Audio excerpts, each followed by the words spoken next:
Good morning.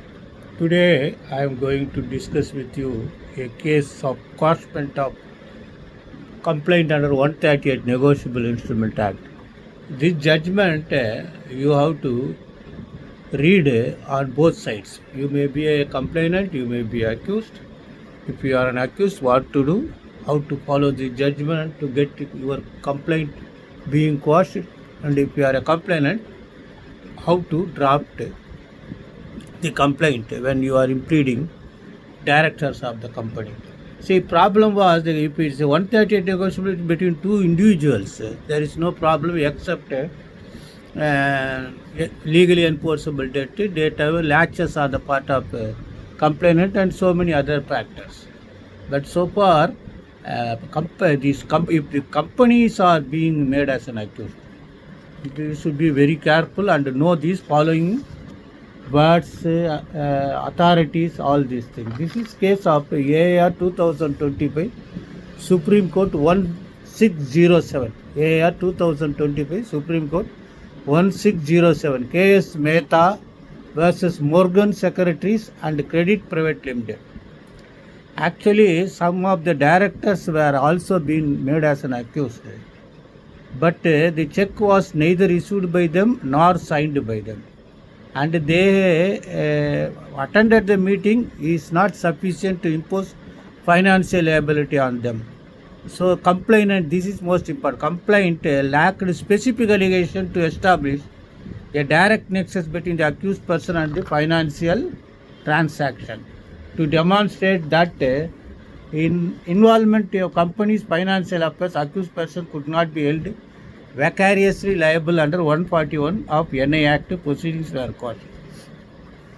You have to understand these following things if you want to understand the 138 complaint against complaint filed by the complainant company and against the accused company.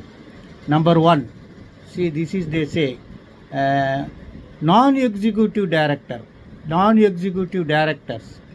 whether there is executive director or not, as per class 49 of the listing agreement prescribed by the Securities and Exchange Board of India, SEBI.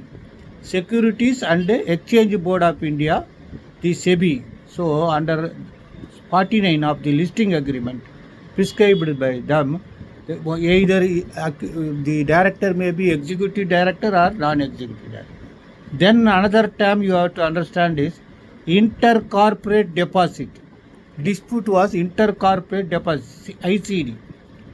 So that you have to understand. Then if somebody is resigning from the directorship, then comes under register of companies.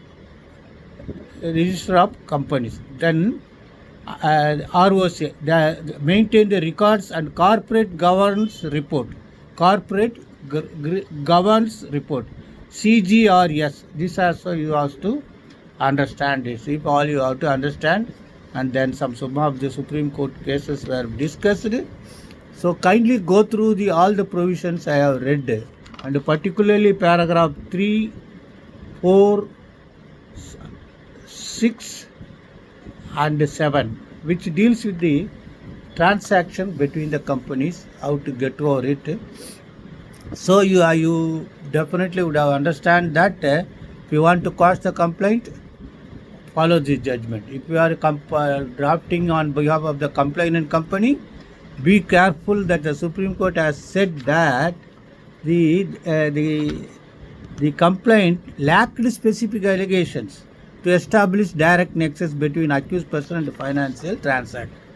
So you have to get thoroughly the transaction between the complainant and the respondent directors, understand it, and you put your brain to implicate that accused with specific allegations. I hope you understand. Best wishes.